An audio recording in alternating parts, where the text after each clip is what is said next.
Okay, so pause the video and go give your pet a little treat from me. Your dog called and said they wanted a pup cup, so get that baby a pup cup. Are there cat cups? Kitty cups? Meow cups? Anyway, let's do this. Hey guys, what's up? Welcome or welcome back. It's Care, also known as pens.inks.icedcoffee across various social media platforms. Today I wanted to do the 20 pen questions or pen preferences. I don't remember the actual name of the tag. I had seen Ginger Peachy Pens do it, and it is 20 questions that Kenshin Crafts came out with, and I'll tag everybody down below that I have seen do it. And I think also Karina did it. Karina Loves to Plan recently as well. And I thought it would be fun to just kind of go through and talk about pen preferences. If you feel so inclined to participate, you can let me know in the comments, or you can make your own. And if you do, please let me know. I would love to watch it. This one will be a bit more of a chatty video, so please feel free to grab your snacks, grab you a drink. I have a crispy little Coke Zero here that I'm going to enjoy while we do our pen questions. It's a little bit late in the day for coffee. That usually doesn't stop me, but also I'm out of creamer. So Diet Coke or Coke Zero it is. Let's get into it. I will type all of these questions down below as well for ease. I did go ahead and kind of pre-write them out so that I had a guideline to follow. Otherwise, I will get to question 3 and ramble for 30 minutes, and nobody needs that. So, the first question is flat or cigar shape. And for me, if flat top is an option, that's probably what I'm going to go with. So here I have the Esterbrook Model J and the Esterbrook SD. I like how the Model J looks. I prefer the Sailor Pro Gear to the 1911 for the same reason. So generally speaking, my preference is going to be for a flat top shape.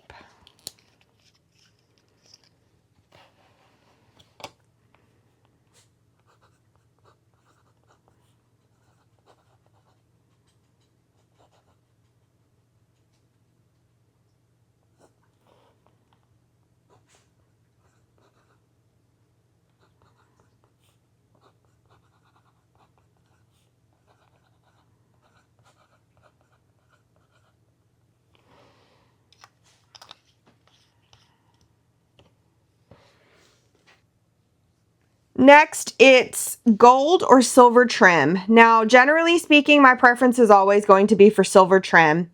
However, there are some pens that just look best with the gold trim. For example, the Sailor King of Pen. I don't think this would have quite the stunning presence it does with a silver or rhodium trim. My preference is almost always for the ruthenium silver or rhodium silver or the ruthenium trim. And like the anodized, darker, sort of black trim. I don't think I have one over here that has that. I don't. I do not. But I usually choose either the silver or the ruthenium trim on a pen.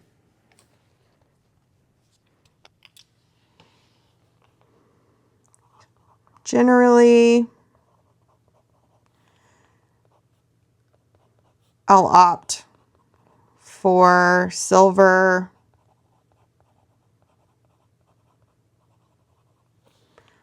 or ruthenium trim over gold.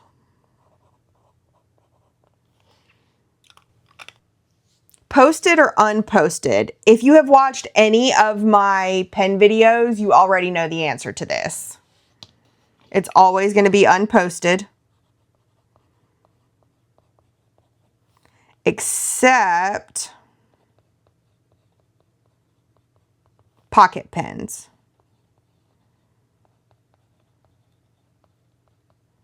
So this one is the Kaweco Sport in Honey with a double broad. The ink in this one, just for reference, is Robert Oster Honeybee. I always will post my pocket pens. This one, my Tom's Studio. I think I have a couple of the Hongdian. Are they in 2s or in 8s? I can't remember. The pocket pen from Hongdian. Those I always post. But those are the only pens that I ever post. I don't like posting my other pens.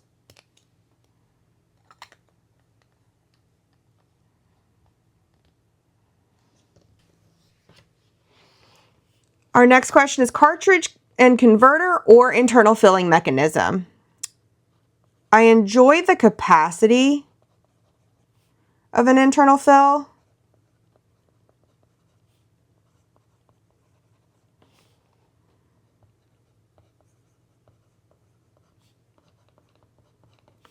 But prefer the ease of cleaning a cartridge and converter. This pen is an Asphene, is it V126? They're vac filler. I'm not a big vac filler fan, just in general. I don't like how difficult it is to clean this. And I do like to use kind of whatever ink and not have to worry about the internal mechanisms when I'm picking an ink. And I feel like with this one, it is very difficult to clean. Right now, it's inked with Waringol's The Death of Ivan Ilyich. So, writing sample of that, which is a gray colored ink with a red shimmer to it. So, everybody's preferences are a little bit different. And I love the capacity of it. So, if I were traveling with this pen, I'm sure I'd really appreciate the capacity that it has as a vac filler. But for everyday use or at home use, I just prefer something that's a bit easier to clean and take care of. Question number 5, bottle or sample inks? I mean, I want all the inks. I love inks. They're like my favorite part. Sample inks for storage size are great.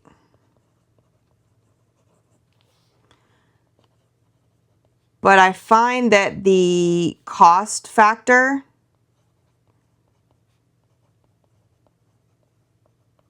is better with a full bottle.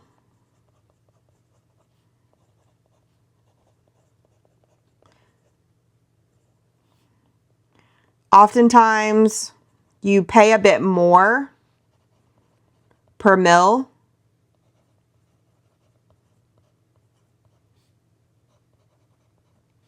in a sample. And this is an Asphene P20, an Asphene P20. Sorry, I had to think of it. It is inked with Waringol Jane Eyre. I do find that I love the simplicity of a sample size, but especially if it's limited edition, that gets dicey because I get to a point where I don't want to use it for fear of running out. So I oftentimes opt for a bottle, especially if I think it's one that I'll like, and I like to share samples with friends. So I like to have a lot so that I can share a lot, if that makes sense. Subtle or flashy? And that's a difficult one because I don't like pens that are loud just because they're loud. I would say I like more luxe appearing pens rather than flashy. So, you know, this Lamy 2000 is very sort of utilitarian appearing. Doesn't really have a lot of frills to it. If you see it though, you know what it is. Versus the Benu, and Benu in general is a very kind of flashy pen. But I would say that Benu is probably the only super flashy pen that I like. I have a lot of pens that are patterned, of course, but I think Benu is my favorite, what I would call flashy. So I'm going to say instead of subtle or flashy that I prefer luxe appearing pens.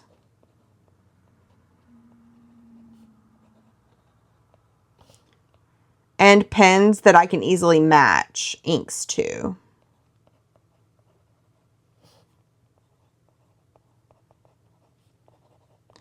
This is the Benu Euphoria Golden Beach, Golden Sands, Golden Beach. I can't remember which it's called. I'll put the name of the name of it on the screen. And it is inked with Diamine Salted Caramel. See, next question is going to be ink window, and that is a resounding yes. So this is the Aurora Kaleidoscopio, which is the same body as the Optima Luz Rosa, and it's inked with Pelikan Edelstein's Rose Quartz. I love that this has an ink window, so I know exactly how much I'm working with when I open the cap. What I love even more, and I didn't bring any of my Deltas over, but the Delta Duna model, for example, has an ink window that you can see with the pen fully capped, not unlike this Asvine P20. So the ink window is smaller, but I can see how much ink is in here when my pen is fully capped. So if I'm, looking for one that has plenty of ink in it and I'm running out the door, I don't have to unscrew it to look. I can see right here that there's plenty of ink available in this pen. I don't need to re-ink it. I can just grab it, put it in my carrying case, and get out the door. Twist or snap cap? Twist caps help keep my inks wet, or keep the pen wet longer. I feel like a twist cap pen tends to stay wet without me opening it to write with it or having to flood the feed.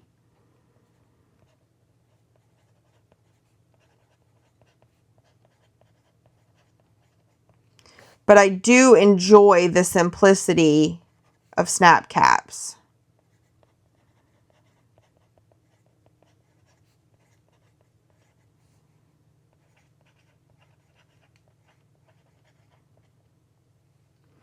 Now, I say that, I think it keeps the pens wet for longer, but this is the Waterman Karen, and this is the Lamy 2000, and both of these are snap caps. And I have zero problems with them staying inked. They're always wet when I pick them up, even if I don't write with them for a week at a time. I don't ever have a problem with these. Versus like my Pilot Kakanos, for example, I do have a good bit of ink evaporation out of those. So individual results may vary. And the ink in the Waterman Karen that I just wrote with is Waringall's The Star Child. Gold or steel nibs? I feel strongly that both of them have their place.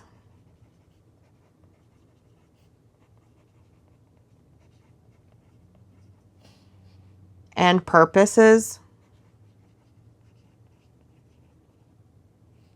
I don't have a strong preference for one over the other. It's more of the individual nib grind that determines, or maybe not even nib grind, but the individual nib that's going to make that big difference for me and whether or not I like it.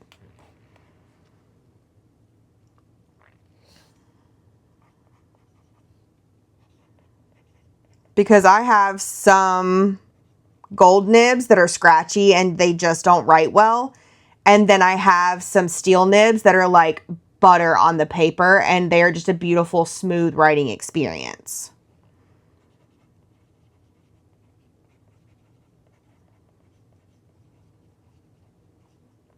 And again, Lamy 2000, and it is inked with Birmingham Pen Company's Puce Lagoon.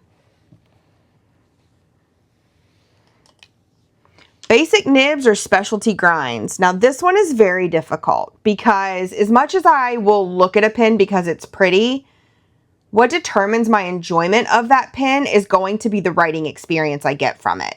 So the actual nib makes a huge difference, not in terms of gold, silver, titanium, whatever, but the way the nib feels when I write. I find that when I am purchasing a new pen, yes, the look factor absolutely matters, but the writing experience, how the grip feels, if it's like the proper girth for my hands, is the grip length long enough, and then how it actually feels as the nib slides over the paper is really what determines it for me. So I would have to say tuned nibs more than anything else. So not quite specialty grinds.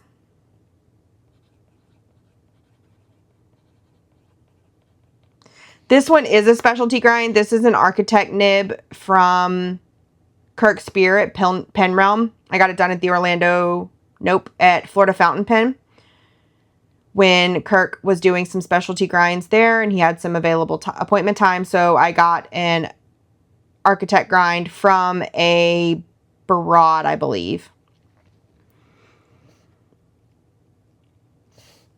The writing experience itself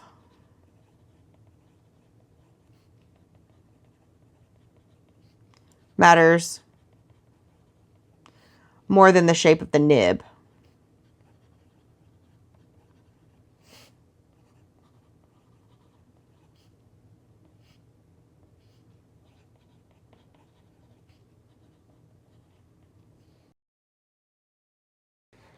Planner or journaler? I am both, actually. I plan out of necessity.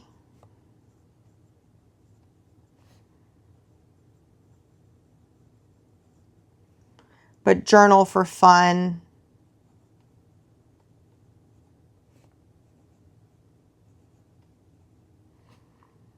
And personal growth.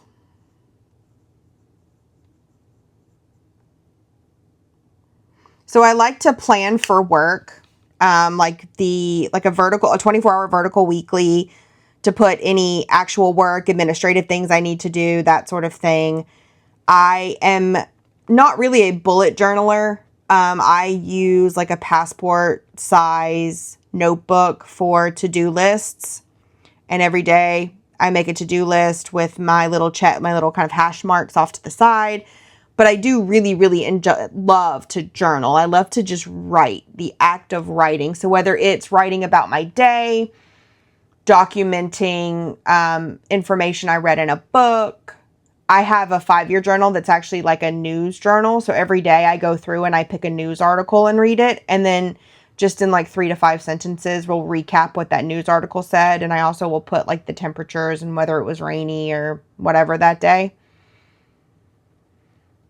But I love the actual art of writing. So I would have to say I probably am more of a journaler for fun or because I want to do it, but I need the planner to keep kind of my life and, my professional time well organized.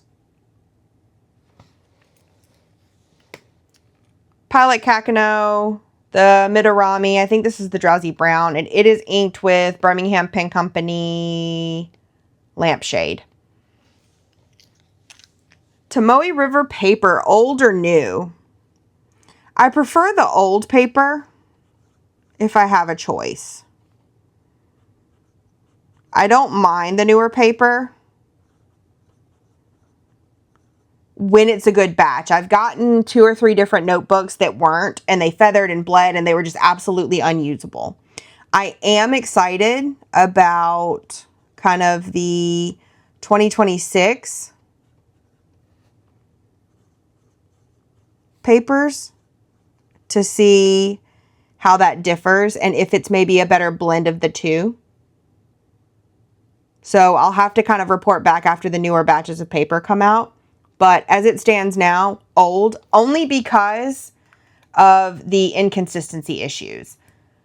I can work with sort of whatever, as long as it doesn't feather, it shows off my ink qualities, And it doesn't have just frank bleed through. I don't mind ghosting. That's a hallmark of the paper. Doesn't bother me in the slightest. But frank bleed through where you can actually see it on the other side, like in its entirety, I can't work with that and it irritates me. Mahjong P. I'll put it on the screen. I can't, the Mahjong versus the Asphine and the numbers, I get confused. And it's a medium nib. And it is inked with Colorverse Gold Rush. Which is, if you've watched the Colorverse 50 States coffee breaks I did, Gold Rush is probably one of my favorites. I have re-inked this one twice already since making those videos. I really, really like Gold Rush. Soft or stiff gold nibs? I think I prefer soft or kind of bouncy.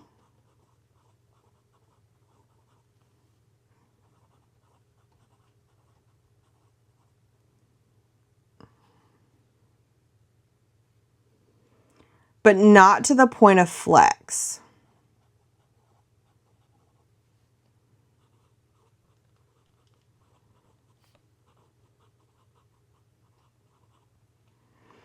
I do enjoy the flex pens I've tried.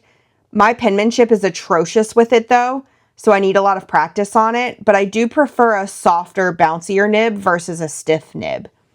The two Leonardo gold nibs I have are very stiff as compared to, say, my Scribo or the Pelican here, or even the Aurora is a little bit softer than the Leonardo gold nib that I have. And I do prefer the softer, bouncier nib.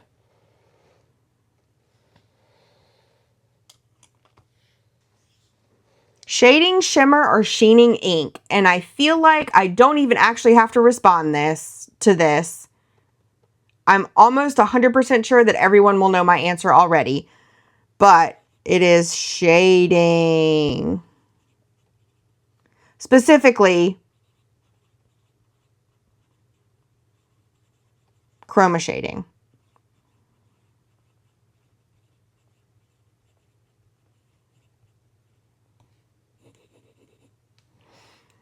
I don't like shading to the point that you can't see part of the letter. And some heavy, just regular shading inks, it's almost as though you can't see part of the letter. I don't like shading like that. But give me an ink that gives me multiple colors within it, and I am hook, line, and sinker there. The pen is a TWSBI Diamond 580 in broad, and the ink in here is the V1 or the bad version of Birmingham Pen Company's Wash Lavender. Brand name or maker pens? I couldn't choose, honestly.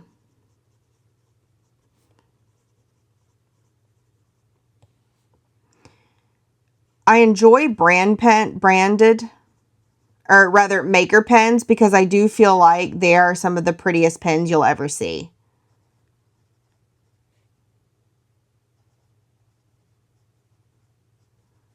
So due to their uniqueness.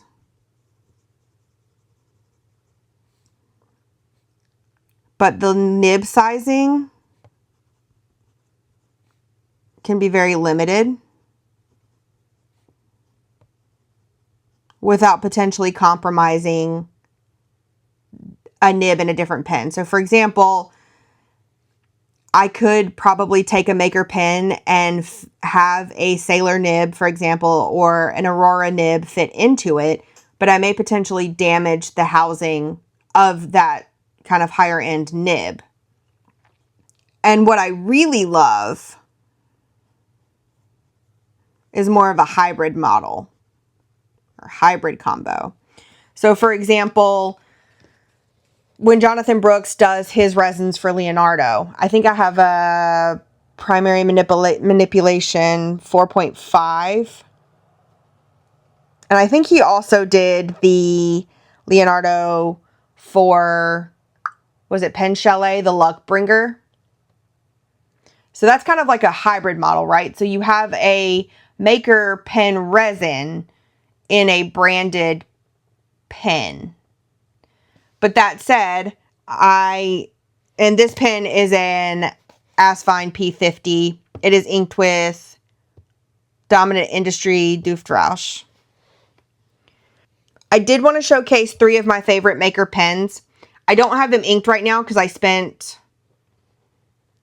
all last weekend. I cleaned out like 20 or so pens, and these were due to be cleaned out. So I did clean them out last weekend, and I just haven't re-inked them yet. So I have a couple from Bart of Zodiac Pen Company, and he is a dream come true to work with. So please support your local, or not local. Please, I mean, if they are local to you, then go right ahead. But please support your small businesses, your maker pens, that kind of thing. If you're a fan of the Jovo or Schmidt or Bach nib and you just want a pretty pen, please support your maker pen companies. They are phenomenal. Many of them do that as their full-time job. And the best way that we can support the industry is to support the individuals who are making these really awesome pens possible. So this is a Zodiac Pen Company Cancer, and it's in the Strata Quartz. I also have a Turnt Pen Co. Orwell, and the resin for this one is After the Storm, I believe. Orwell 13, After the Storm. And it's in a matte finish, and it is, I love this pen. It is so freaking beautiful. And it's so smooth. And then lastly, can you tell I have a type? Strata Quartz is my favorite resin. Quartz Strata is my favorite resin. I have been searching for ages for the Scribo that they did. The, what is it, Spaggia Rosa, I think. The Quartz Strata Scribo that they did. I have lusted after that. I search all the time for it. I haven't found one yet, unfortunately. But this one is a silver burl pens. And it has the turquoise cap. Or turquoise ends. Very pretty. And all of them phenomenal. I loved these pens when they were inked. I will probably ink them up again once I empty out a few more pens. Limited edition or standard edition? I have FOMO, so almost always limited edition. But aren't all pens kind of both?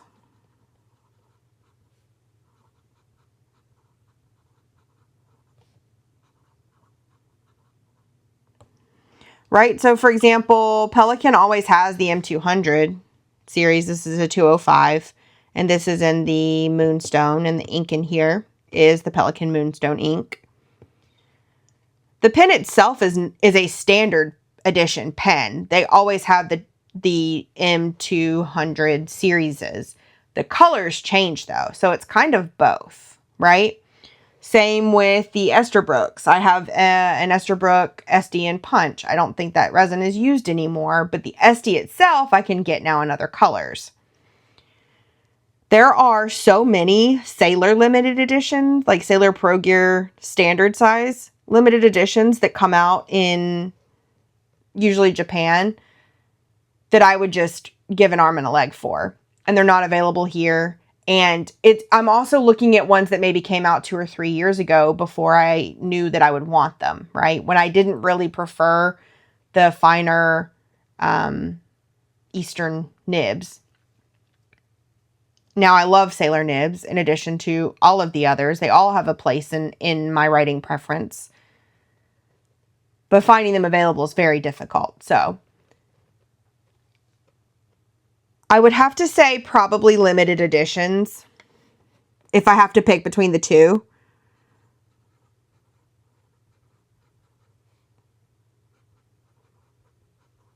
Because those are the ones that I always find hard to find on resale, or, you know, once they're gone, and I will kind of sit and regret not getting them. Another case in point is the Pelikan M1000, the Streisman model. I think anthracite was another name, but I thought the anthracite only applied to the 800 series. It doesn't matter. The black and silver stripe. That's one that I regret not getting when I've seen it because now it's hard to find and I really want one. So I would have to go with limited editions. New or used pens? Used. I do like to buy used pens.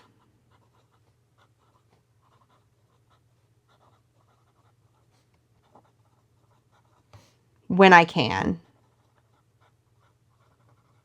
The exception to that would be if it's a new release and it's probably going to take several months for it to hit the used market and I'm not willing to wait for it. Or it's just such a highly sought after pen that I may not find one on the used market in the nib size that I want or in the finishes that I want, then I will go ahead and buy it new. But I would say probably 50% of my pens, I'm the second owner, if not more. Probably even more. Let me know, would you like to see a video of all of the pens that I've bought secondhand? Would that be of interest to you for me to go through all of them? If you think so, let me know and I'll make it. Demo or non-demo pens? Generally speaking, demo, not non-demo.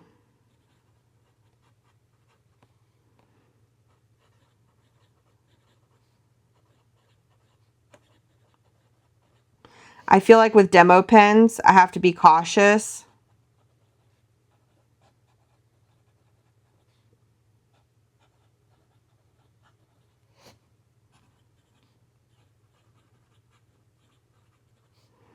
Of what kind of ink I use. With regard to staining.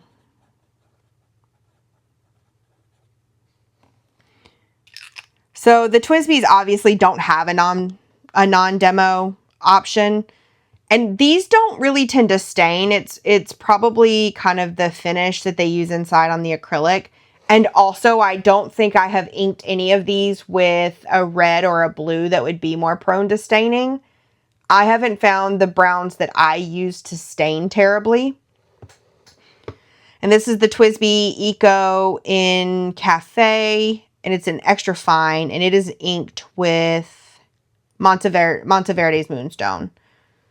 So a dark brown ink, but, you know, I don't really notice any. It'll cling to the side, certainly, and that's more of an indication of the lubrication of the ink itself in my experience.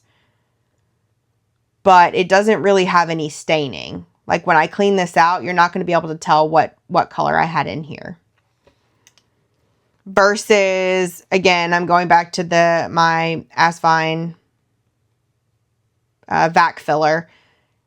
You can already see that there's some staining kind of up here in the barrel that's probably going to be quite difficult to get out. We'll see. And I mean, honestly, it was a very cheap pen. So if it stains forever, who cares? It wasn't, you know, a Pilot Custom 823 pen. Where if, you know, that clear stained, I would be sad. Pen and ink matching. Yes. Let's see. We'll go with this one. This is the SD and Tortoise again. And the ink in this one is Troublemaker's Bantanian Turquoise. So, yes, I want my pen and inks to match.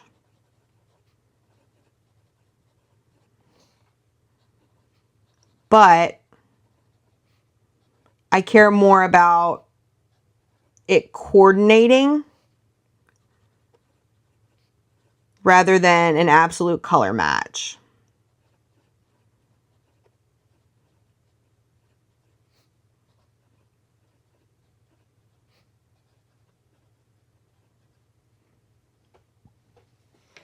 And what do I mean by coordination? So this pen has not a speck of teal in it, right?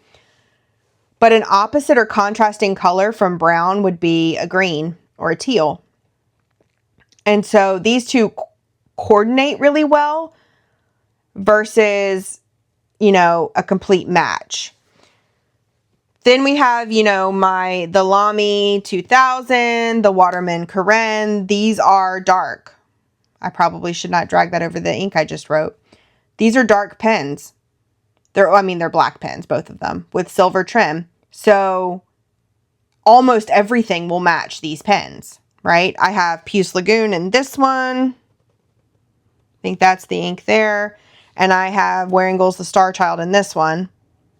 And everything matches these. They're very easy to match. Everything will coordinate with these. And then we have something like the Robert Oster with Honeybee. Or I'm sorry, the Kaweco Honey with Robert Oster and Honeybee. And these are a damn near perfect match.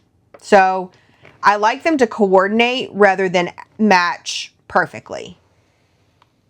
Vintage or modern pens? I'm most interested in vintage.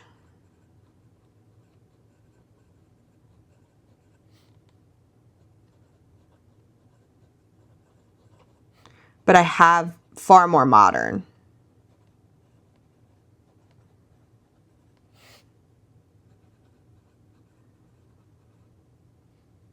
And this is the Esterbrook Model J in violet, and it is inked with Robert Oster Pink Squirrel. I think I only have two that are technically considered vintage in my collection. One of the two vintage pens I have is this Parker Dual Fold, and it's from the 90s, so it's, you know, a vintage pen. I bought this one from Sid. And the other one that I have, I think, is a Schaefer, and it's from the 1940s or 1950s. And it's not a family heirloom in that, you know, it's an actual heirloom, but it was passed down to me. It was my grandfather's. So I am most interested in vintage pens because I think it's really cool to wonder about the journey of that pen before it came to you. And, you know, maybe the places the pen has traveled, maybe the stories or letters that pen has written, documents that pen has signed. That kind of thing is so interesting to me, the history of an object. Not as though a pen is a sentient being and could tell me that. But, you know, my imagination can create some fun stuff. But not really knowing where to go for vintage pens and what it is exactly I'm looking for without holding them. So I do try to frequent like estate sales. But that's not, you know, a fountain pen is not always something you find in an estate sale. So 50-50. But I'm always on the lookout for vintage pens because I think it's super cool to consider their life before they got to you. So I hope that this video was of interest to you. It's a lot chattier than what I normally do, so I hope it was interesting. If you have any questions on any of my answers, you want clarification, I'm happy to elaborate, as always. If you like this video, I hope you'll consider giving me a thumbs up. I would love to know in the comments down below your answers to all these questions, or if you make one yourself, you make it on Instagram, TikTok, on YouTube, please let me know. Send me the link or tag me in it. I'd love to read your answers. I hope you guys are having a beautiful day wherever you are. I hope the week ahead of us is just so easy on you. Remember to be kind to one another. Stay classic. And I'll see you guys on the next one. Bye, guys.